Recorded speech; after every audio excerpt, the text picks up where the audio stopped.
What's up, sunshine? Welcome to the show. Hope you're having an awesome day so far. You know, some days I get up at like 4 a.m. I do all kinds of sports stuff and other things here at CNN, and this is the favorite part of my day because of you. So thank you. I'm Coy Wire. This is CNN 10, where I tell you the what, letting you decide what to think.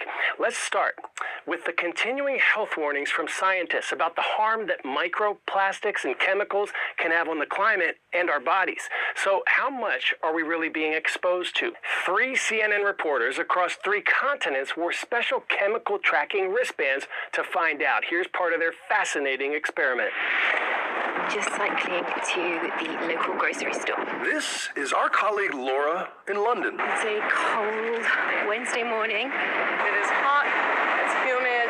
This is Jessie in Hong Kong. It is a very busy Monday morning here in Hong Kong. And that's me, Bill, on my New York City commute. Who knows what kind of fume exposure I'm getting on a daily basis. Together, The wristbands finally arrived. we are guinea pigs on 3 continents. Here's the wristband. And with the help of these special wristbands and an international team of pollution experts, I'm just heating up some food. I have a gas stove at home, which is quite common in Hong Kong. we'll spend 5 days measuring our exposure to the dozens of different chemicals I'm just going to put a little bit of makeup on before work. that come from living on a planet made of plastic. Studies have shown there's over 16,000 chemicals in plastics. Of that, about 25% are known to be hazardous chemicals. And the vast majority of other chemicals, there's been not enough scientific data to show if it's safe or not. Thanks to my better half, Kelly, we really try to avoid chemicals, all natural cleaning products if we can. We filter our water, drink out of glass. We have an air quality monitor here as well. And for the better part of the last 5 days, I've either been at home or at the office. I haven't had to get on an airplane. That's rare.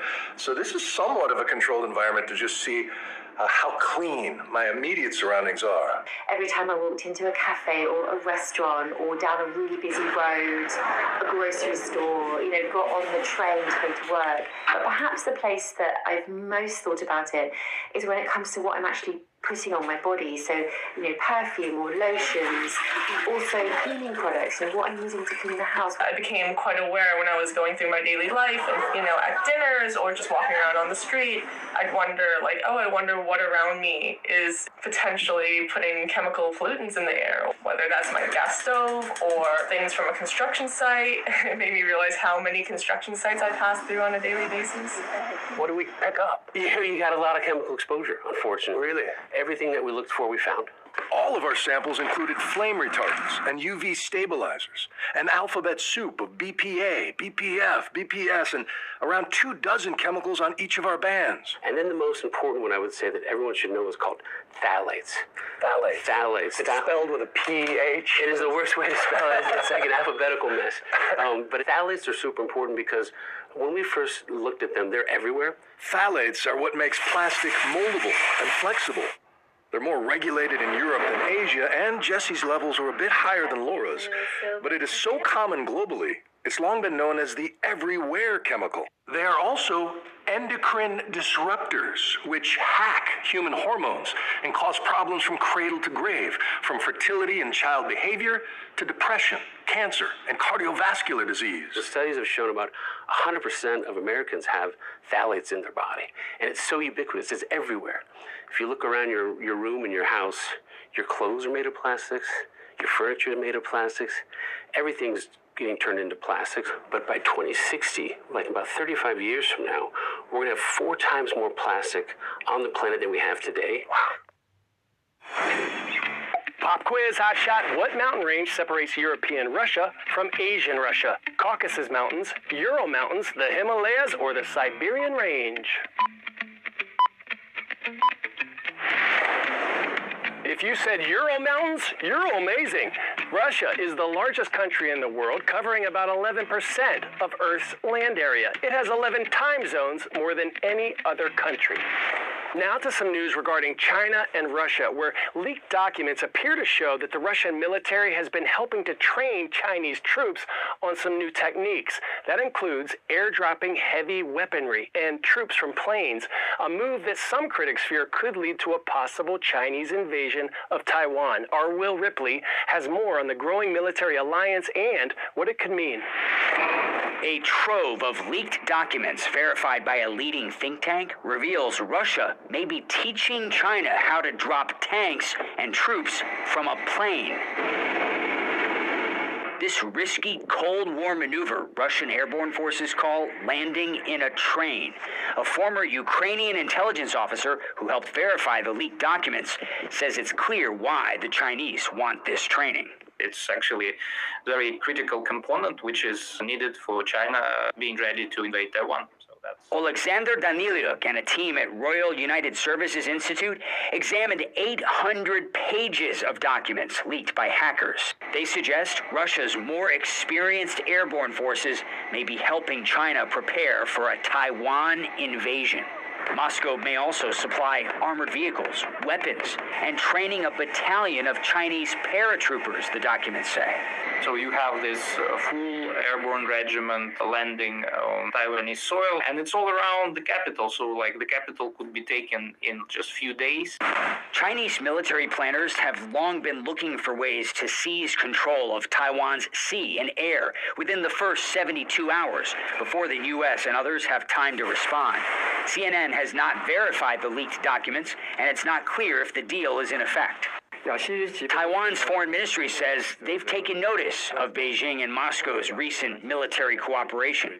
We also asked the Chinese and Russian defense ministries for comment. So far, no response. U.S. intelligence says China's People's Liberation Army is also rapidly expanding its rocket force. Well over 3,000 missiles. New missile bases up and down the Chinese coast facing Taiwan. This base built in just 2 years. Look at these satellite images from 2020 and 2022. They're even putting new bases in old buildings. This is where the artillery brigade of the 73rd Army Group is stationed. Now, what's unique, they used a deserted textile factory as their base. Joseph Wen is an open-source researcher in Taiwan. For the past 4 years, he's been using satellite imagery to map out China's massive military footprint. What you're looking at on this map now is Pingtan, the closest point of China to Taiwan. And there are many long-range artillery units at this location, established at the end of 2022, right after Nancy Pelosi's visit to Taiwan. So what does it tell you that China is bolstering its artillery bases that are within firing range of Taiwan? In recent years, China has put more focus on lower cost and higher volume long-range artillery, which could deplete Taiwan's reserve of air defense missiles. Public television stations across the United States are feeling the impact of federal funding cuts this year, but some of them may soon be getting help from a familiar face and hairdo, the late Bob Ross. 30 paintings by the iconic painter and public TV host are set to be auctioned off next month, with all proceeds going to support local TV stations. The Joy of Painting with Bob Ross ran for more than a decade on PBS, and even though Ross passed away from cancer in 1995, his popularity persists. The former drill sergeant turned painter was famous for his gentle demeanor, beautiful landscapes, and motivational quotes like this. Over and over again I say, we don't make mistakes, we have happy accidents. So today, let's have a happy accident and see what we can make out of it. Happy little trees. The paintings are projected to fetch up to a combined $1.4 million. It's a move the president of Bob Ross Inc. hopes will ensure the late painter's legacy helps support the very medium that brought his own personal joy to the world.